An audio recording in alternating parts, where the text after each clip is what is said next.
Welcome inside the RX Muscle Studios in Westbury, New York for another episode of Ask Dave, better known as hashtag Ask Dave, sponsored by Species Nutrition. Go to speciesnutrition.com. As always, we are live on rxmuscle.com and glad you can join us on this Wednesday afternoon 30-minute question and answer show with Dave Palumbo answering all your questions from diet, training, supplementation, IFBB pros, competitors, life, whatever's on your mind. Dave is here to answer your questions. And we bring in Dave Palumbo. Dave, this weekend, your Learn to Be a Diet Guru seminar taking place this weekend. For those who may not be aware, why don't you tell the audience a little bit more about it?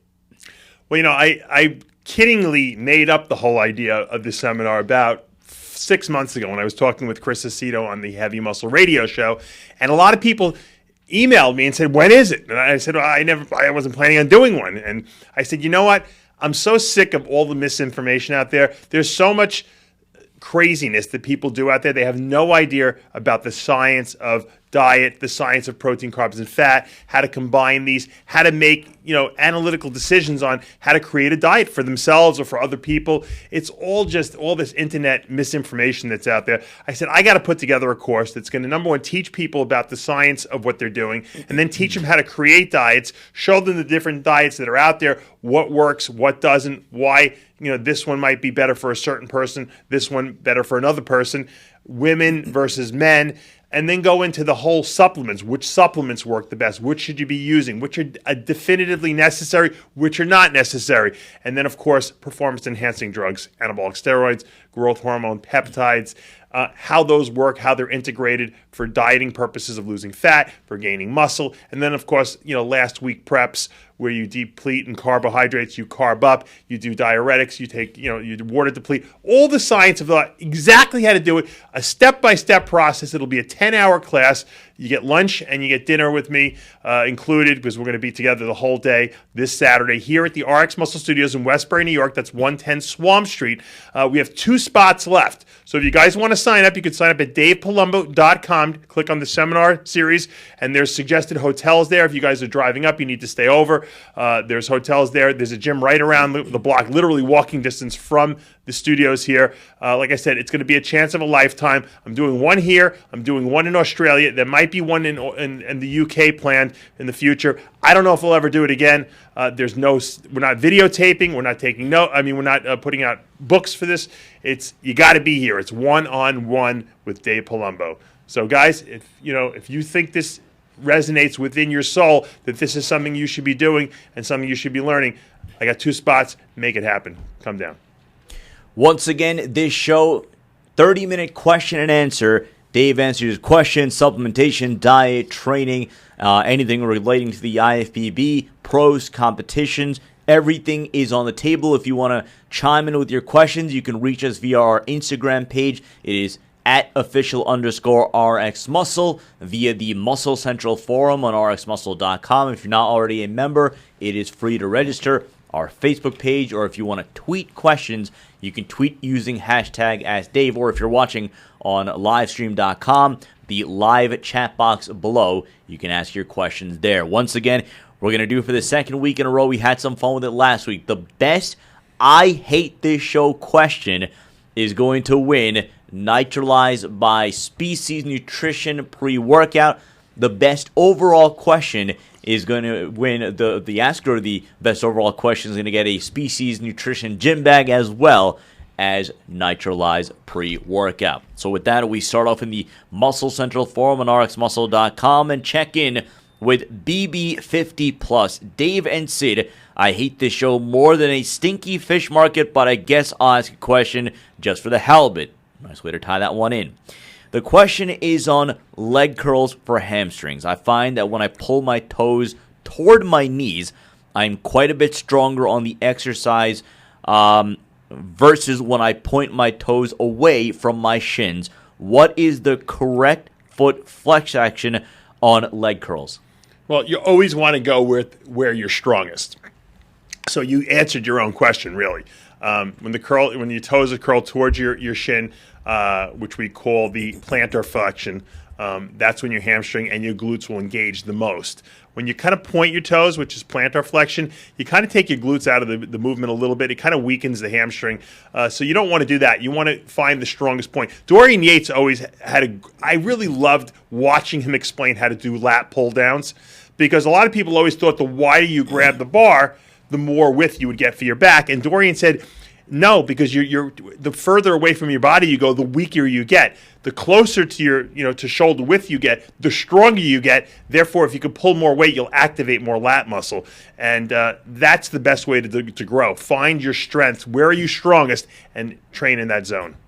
Let's go to King David 1. So we may actually have an early nomination for Best I Hate. Dave, I hate this show so much I need an intro workout shake just so I can withstand the torture. Very nicely done.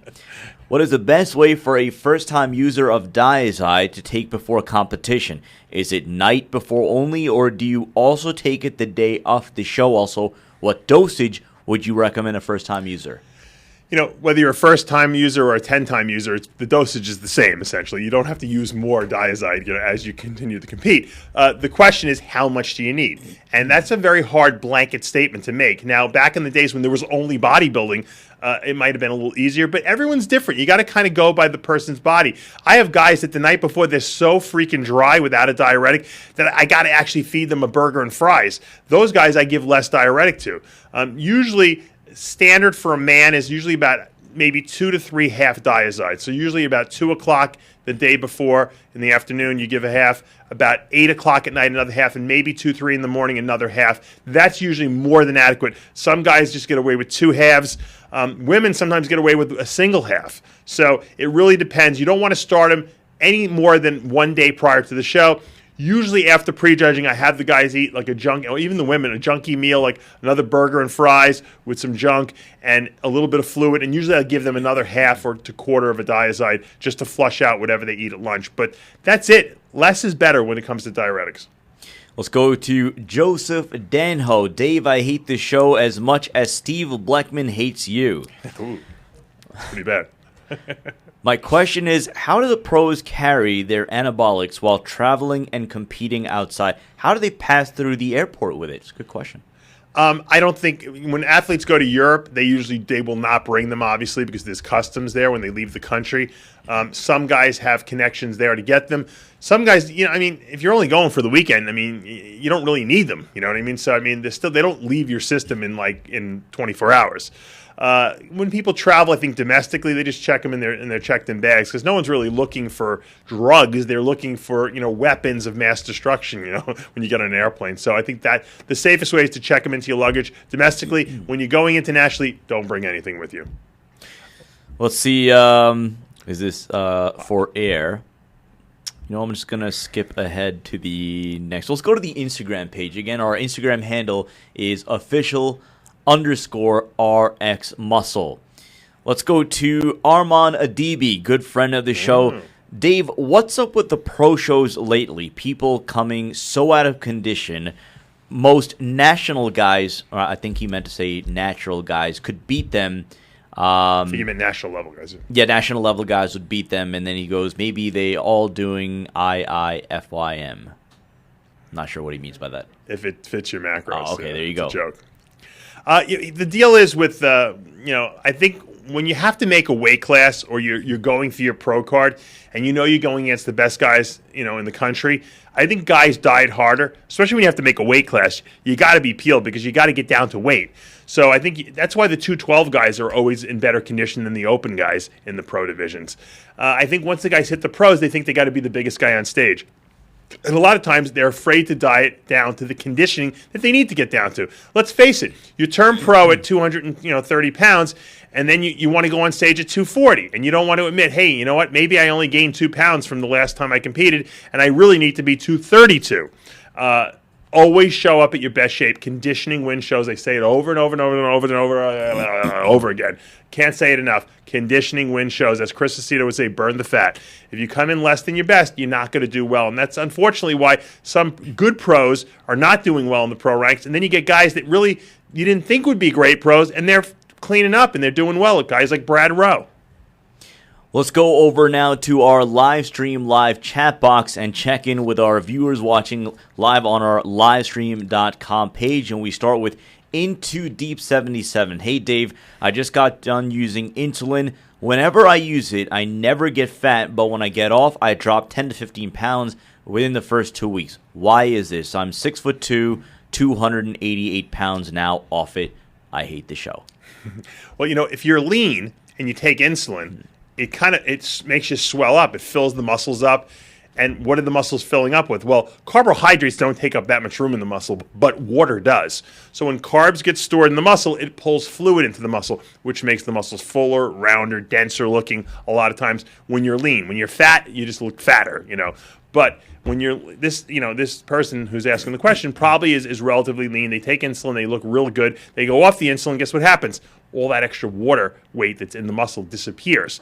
So you get flatter and you don't look as impressive. So that weight loss is really not muscle you're losing, it's just water weight. Let's go to our Twitter page. And again, if you want to ask a question via Twitter, you can tweet your question using hashtag #AskDave. Let's check in. And he pronounced it, he spelled it out phonetically. Matthew Jacoby Obi. Sorry, I kept pronouncing it as Alb or Albi. And he, by the way, won the Nitralized Best I Hate last week. Dave, I hate this show so much I'm beginning to think Nancy Grace is starting to sound not only smart, but informative. Okay, this guy's on fire.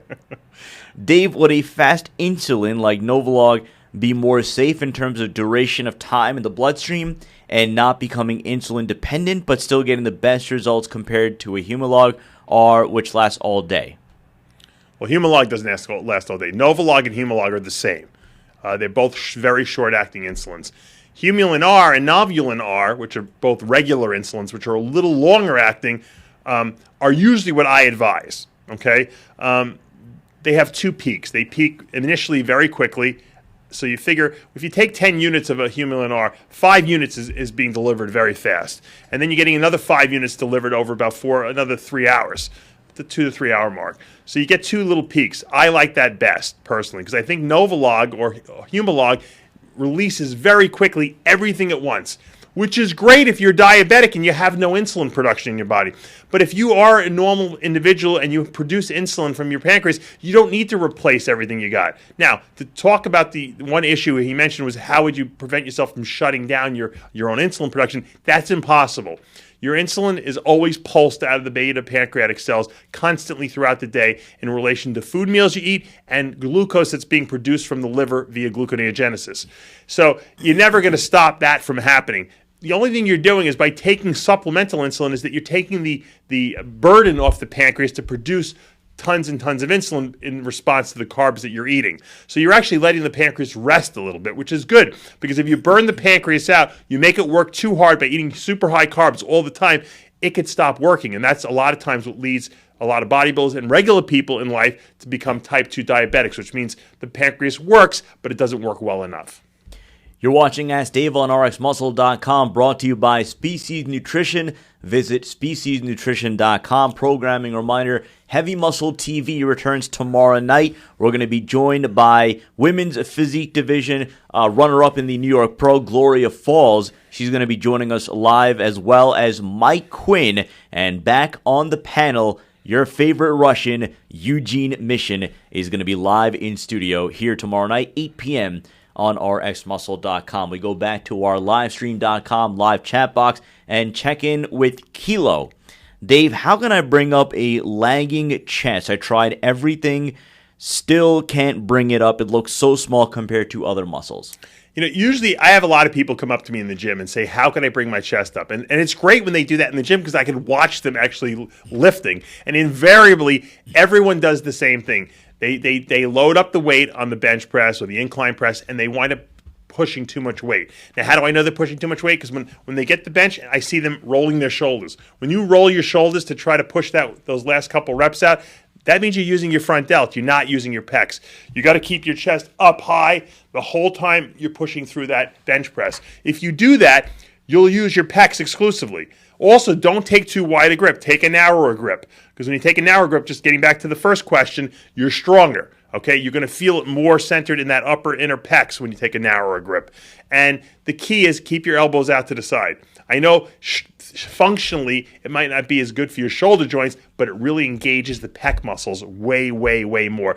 And you're going to have to put your ego aside and check it in the coat check room, because you're going to have to learn how to re-bench press the right way. If you don't have good pecs, it means you haven't been bench pressing the right way. I don't care how much weight you're lifting, you're probably lifting them with your shoulders and with your triceps. Reteach yourself, elbows out to the side, chest up, and squeeze those pecs. And I guarantee you within 4 to 6 weeks, you will improve your chest tremendously. And I bet your bench will even go up higher than it was before. Let's go back to our Instagram page. Again, our Instagram handle is official_RX Muscle. And check in with Mr. C. Shadows. This show sucks so much that Hoover Vacuum Company is going to name a model after it. Nice. Dave, is having ripped glutes a genetic thing, or can anyone who has the right protocol achieve this? My ultimate competition goal is to once acquire cheese grater glutes. Anyone can get striated glutes if you diet off enough fat. That's the bottom line. Now, there are some guys that I've helped, and women alone also, who fit this category, that I've gotten all the fat off their glutes, and their glutes were still not striated from the back. They were from the sides because they just didn't have enough muscle mass there. You know, some people just don't, when they train legs, they don't really engage the glutes enough. And those people have to go back to the drawing board and build more muscle back there. Because if you just have skin hanging there and there's no muscle to push the skin out tight, you're not going to see the striations except from the sides. So if you're one of these guys that you get the glute striations in the side, but you don't get them from the back, it probably means one of two things. You're not lean enough, or you don't have enough muscle back there, or both. So once again, it comes down to diet. If you burn all the body fat off, you'll see the striations in your glutes. We'll stay with our Instagram page and check in with Josalop12. Hello, Dave. My question is, when cooking with macadamia nut oil or olive oil, do you add the fat content to the total macros of the meal? For example, if I cook my chicken in 2 tablespoons of your mac nut oil, am I consuming 28 grams of fat? You're probably not getting that much fat because some of it's going to burn off, some of it's going to, some will soak up into the meat, and some will remain in the pan. So what I try to do is, personally, when I'm off season, I don't really worry about that. I don't even add it in. I don't count the oil, because it doesn't matter. A little extra mac oil is not going to be a big deal. Matter of fact, it might even help out. Pre-contest, what I try to do is when I cook my fish and my meats, I don't really fry them or saute them in mac oil. I'll poach them. And what poaching is, it's kind of like you're frying them, but you're using water instead of oil. So I'll use like water and soy sauce, and I'll cook all my meats and my chicken and my fish in that. I'll poach it in a pan, and then by the time the water boils off, you're left with just the soy sauce that gets sucked into the meat. And it usually tastes pretty good. And you don't have to worry about adding those extra calories in, because you could add quite a bit of fat if you put enough in the pan. Now, when I make eggs in the morning when I'm dieting, I just take enough to just grease the pan so that the eggs don't stick. That's it. And that you don't have to add in as extra fat because you're using such a small amount. You're watching Ask Dave on RxMuscle.com, brought to you by Species Nutrition. Once again, for the best overall question of the show, you're going to win a Species Nutrition gym bag as well as Nitralized pre-workout. For the best question, starting with a good I hate line, you will win Nitralized pre-workout. We're going to stick with the Instagram page and check in with AlphaJR_. Hey Dave, my question is, have you heard of PGE1, supposedly a drug used for erectile dysfunction, but I've read about guys spot injecting this for increased pumps. Have you heard of this? There's a lot of different prostaglandins. I think that we had some questions on previous shows about PGF2, which was more of a supposed to be a local muscle building type of agent. All it really does is make you feel like you have the flu. This PGE2 is supposed to be like prostacycline, which is supposed to open up the blood vessels and give you a better pump. I'm always wary about injecting any kind of like prostaglandin because there's always so many side effects of these things, not long-term and health-wise, but you just feel like crap when you inject these things. And to be honest with you, you can think that they're going to stay local when you inject them into a specific muscle, but they all get into the bloodstream. And we don't know what the ramifications of systematized prostaglandins circulating all over the body are. So to me, it's a little nerve-wracking to do that. I would suggest you not do it, okay? Just because I don't think it's going to give you that much benefit. And if anything, there's a possible negative that we don't even know about. Let's check in with our official Facebook page and go to Peter Cowdell. Dave, I must be a sadomasochist for watching. What does he say? I must be sadomasochistic. This show is torturously painful. All right. Yet I keep coming back for more. We all hark on about the 90s and how that was the best era, and rightly so. Do you think guys now and gurus to an extent try to do too much in the final week before stage and ruin the overall look? Case in point, Evans' pre-show photos recently a few weeks out. I'm helping a person now. I'm not going to say who it is, and he actually helps other competitors. And he's getting ready for a show, and he asked me to work with him, and he gave me his last week protocol.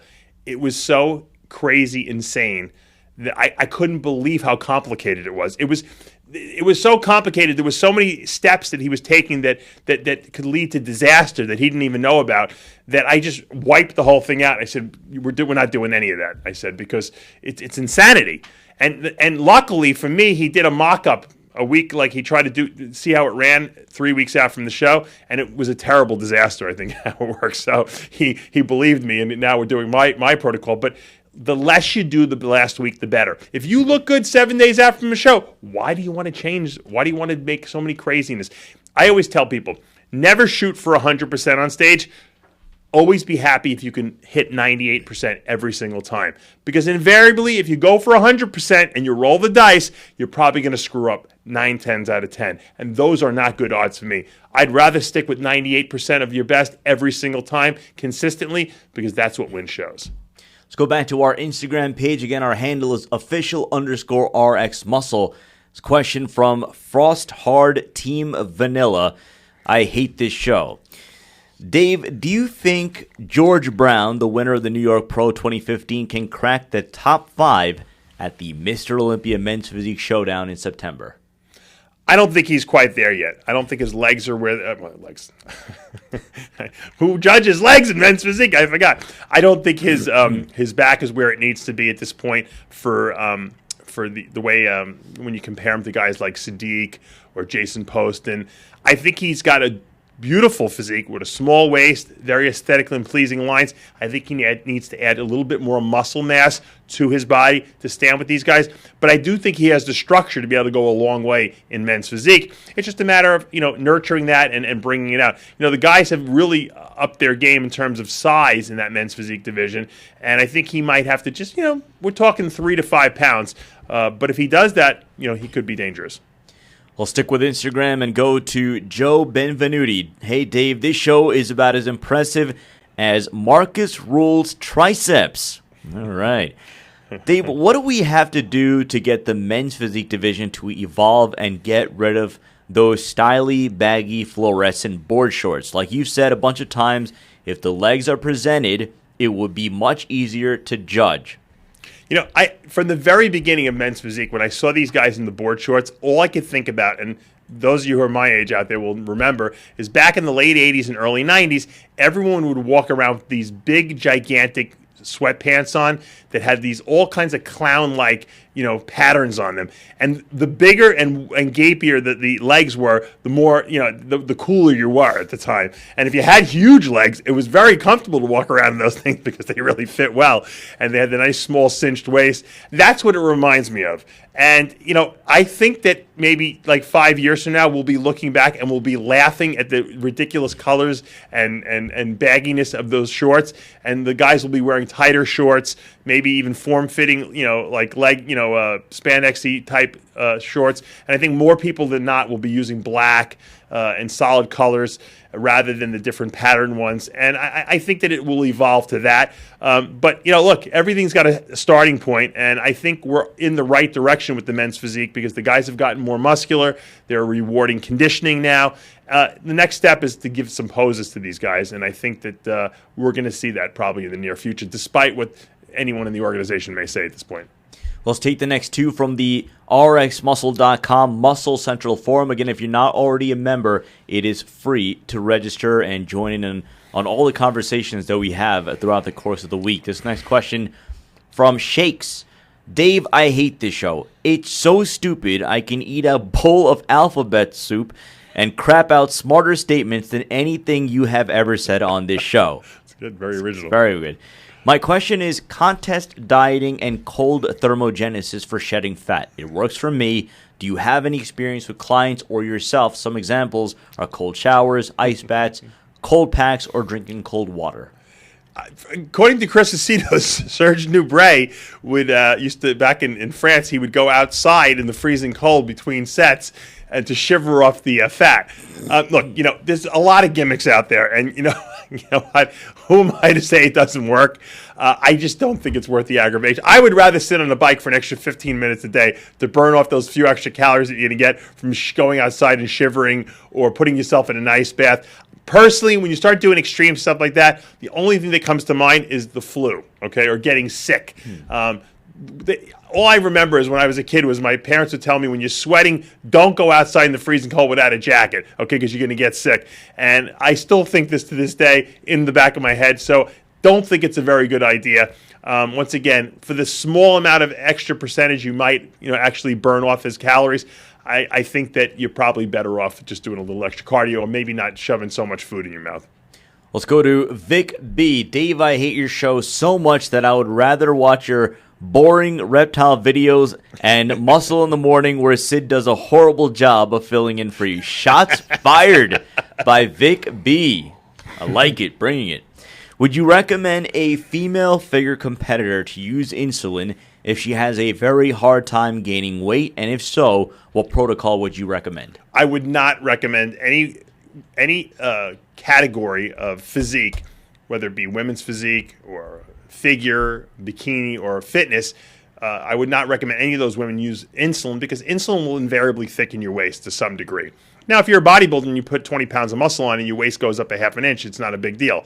But in figure, fitness, those categories, waistline is everything. You do not want that waist bulging at all. And I think it would be a poor idea for a woman to use insulin.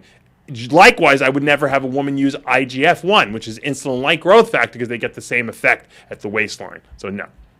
Let's go to our live stream live chat box. Check in with Peter Gazda. He has a question about insulin as well. Dave, what do you suggest to improve insulin sensitivity? And what is your opinion on, now it says paleotic, so I don't know if that's the same as paleotic diet. First of all, insulin. The best way to increase insulin sensitivity is to cut your carbs back in your diet. The more carbs you eat, the less insulin sensitive usually you are. Okay, that's just the way it goes. So if you're eating a moderate to lower carbohydrate diet, you'll be very insulin sensitive, because that means your body will sense, hey, there's not a lot of insulin around. We better produce more receptors. Maybe that's the problem.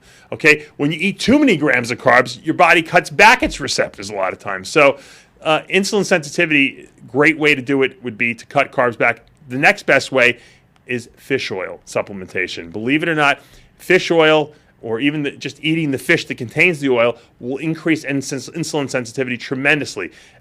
Great evidence for that would be, ask any bodybuilder who's ever needed to lose a lot of weight very quickly and they went to an all-fish diet. Guess what happens? The weight comes off way faster than if you're eating red meat. Why? Because the fish oils sensitize the body to insulin, which means you don't need as much insulin to absorb your calories. Less insulin, less fat storage.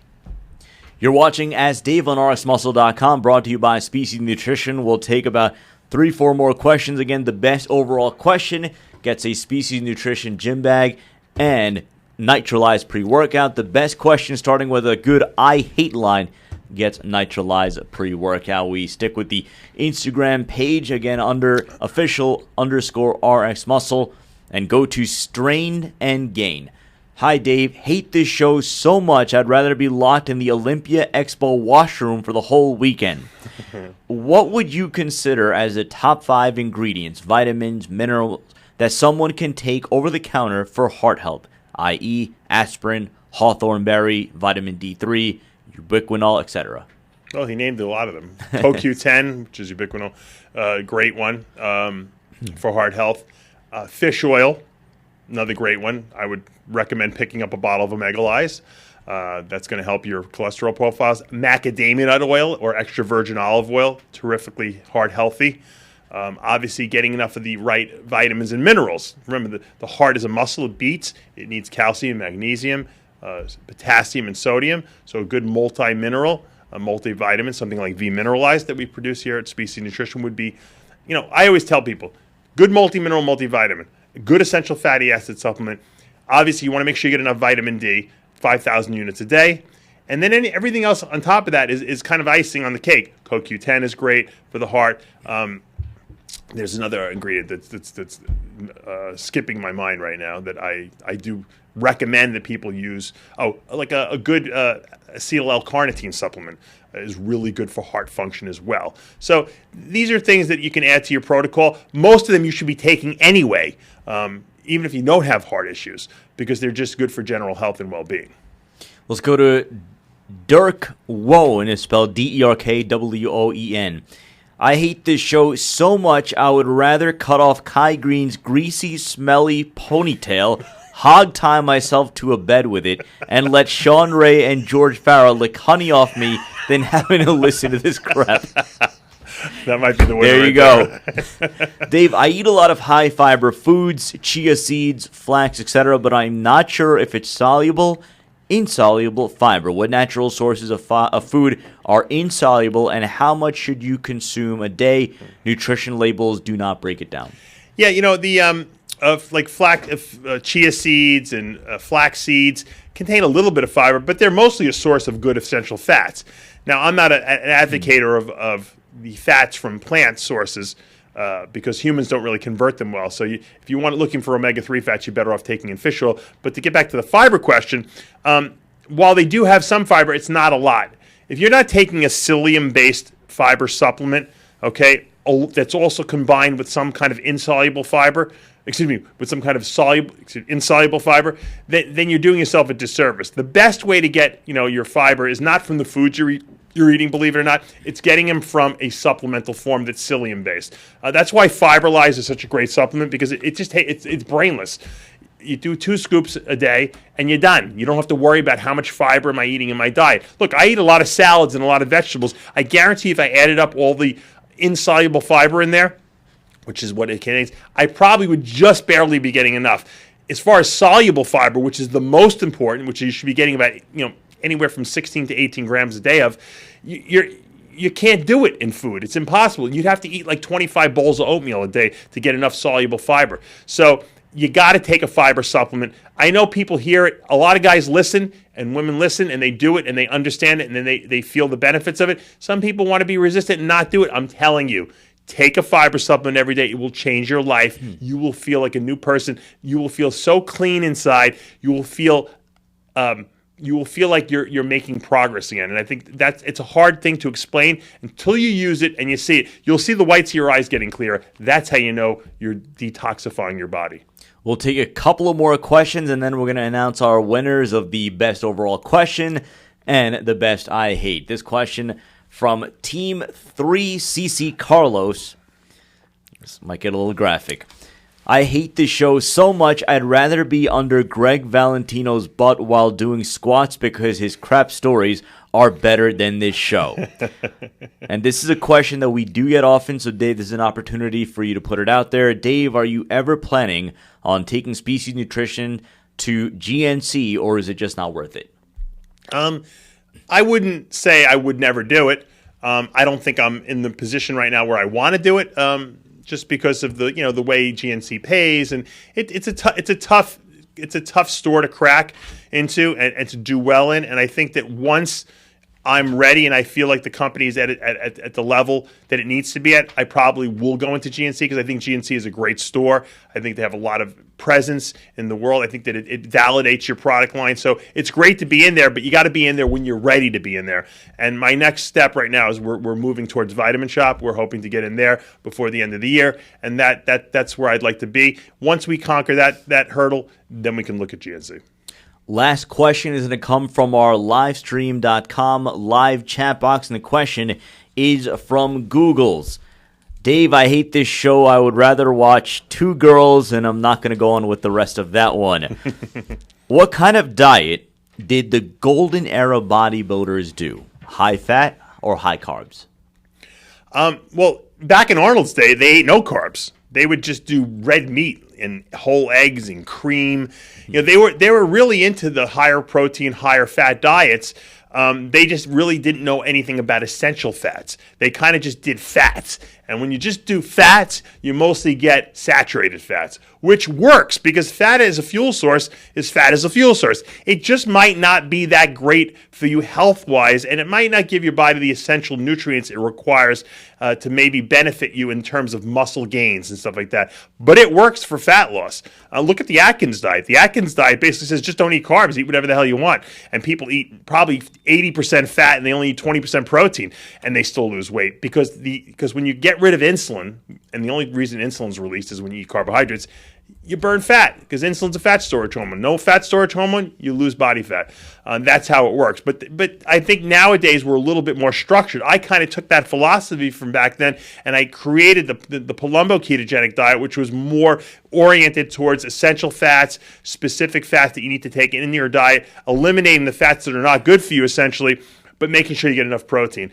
And, once again, diet fads change always, but the science doesn't. And that's why it's important you learn the science, and then you can make your own assumptions what you want to eat and what you don't want to eat. Most guys, that like the top pros that do eat a high-carb diet, they also eat a lot of fats in their diet. Even if they don't put them in directly, they're eating a lot of red meat, they're eating a lot of salmon, and that contains fat in there. And when you're eating 600 grams of protein a day, you're getting a significant amount of fat. So, whether people want to admit that they're eating fat or not, they probably are, especially at the elite level. But most people don't have that elite level genetics.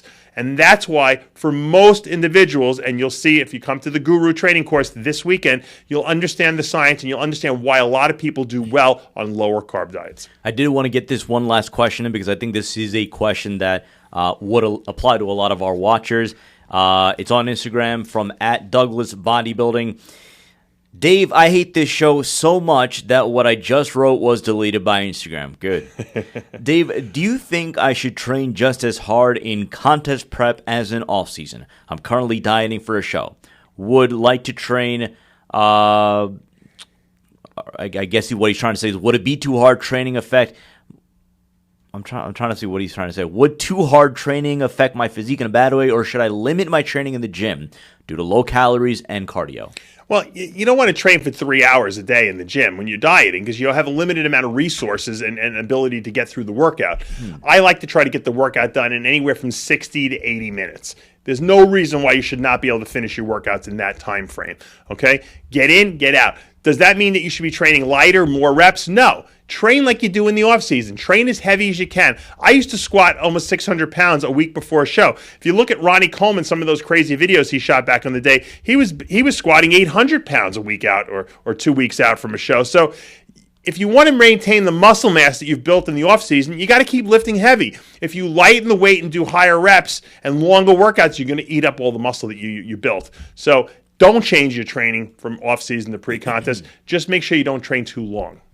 All right, so we are now at the point of the show where we're going to go through our nominees for Best I Hate Line and Best Overall Question. So we had more Best I Hate nominees, so let's do Best Question overall first. Dave, the first question nominee from our Facebook page, Peter Cowdell, he talked about the 90s now was the best era, and rightly so. Do you think guys now and the Gurus to an extent try to do too much in the final week before stage and ruin the overall look? And he pointed out Evan, pre-show photos, yada, yada, yada. So we'll file that one away.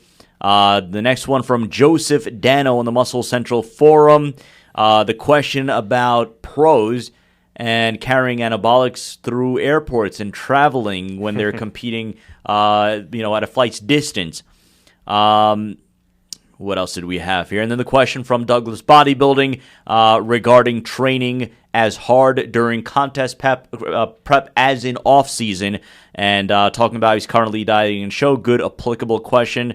Which one do you want to go with? I think Dano gets it. Okay. Because I think that's a good question. How do bodybuilders get their anabolics to where they need to go? I mean, that's a good one. So, Joseph Dano, we will be contacting you. We'll message you on the Muscle Central forum, and we will get you a Species Nutrition gym bag as well as Nitrolize pre-workout. Now to the best I hate. The first one from King David. Dave, I hate this show so much I need an intro workout shake just so I can withstand such torture. That's pretty good. That is a good one. Yeah. Shakes. Dave, I hate this show. It's so stupid I can eat a bowl of alphabet soup and crap out smarter statements than anything you've ever said on this show. That's really creative, actually. Yeah, I like that one. Mr. C. Shadows. Dave, this show sucks so much that the Hoover Vacuum Company is going to name a model after it. These are some good ones. I know this is going to be a tough one. Let's see what else we have here. This one from Dirk Wone. I hate this show so much I would rather cut off Kai Green's greasy, smelly ponytail, hog tie myself to a bed with it, and let Sean Ray and George Farrell lick honey off me than having to listen to this crap. I think I got to go with that one. I like the alphabet soup one, but I think that one just takes the cake. Just the creativity of cutting off Kai's ponytail and then hog tying himself, and then getting George and Sean Ray to lick honey off him. I think. Just too good. I got to give it to them. So, Dirk Wone, we're going to message you via Instagram, and we'll get your information, and we will send you Nitrolize by Species Nutrition. I will have nightmares, by the way, because of the visualization on that one for months to come. So that's going to do it for this episode of Ask Dave. Reminder, tomorrow night, Heavy Muscle TV returns right here on RxMuscle.com, 8 p.m. We're going to be joined by women's physique competitor Gloria Falls, finished second at the New York Pro a week and a half ago. We're going to be joined by Mike Quinn, and in studio making his return, RxMuscles.com's Rad Russian Eugene Mission. And of course, I want to say one thing about Mighty Mike Quinn, because Quinn has got some of the greatest. You don't want to miss this special. Mike Quinn's got such great stories. I don't know if any of you guys heard this I had him on a radio show years and years and years ago. He told me a story about backstage how he punched out I think Phil Hill. Decked him, lights out at the European Grand Prix Tour. I'm going to make him tell that story because it's phenomenal. And that's only one of many, many, many stories he's got. Mike has lived a lot of life, and he's a truly entertaining guy, and I'm looking forward to having him on tomorrow night. And then, of course, we do have Dave has 2 seats remaining in the Diet Guru seminar held here at the RX Muscle headquarters in Westbury, New York. Saturday. 9 a.m. 9 a.m. So if you want to register, there are still 2 spots available. Go to davepalumbo.com. Excellent job by our producer, Johnny Stiles. We will talk to you next week. Make sure to follow us on Twitter, Facebook, and Instagram, and join us on speciesnutrition.com. Have a good one.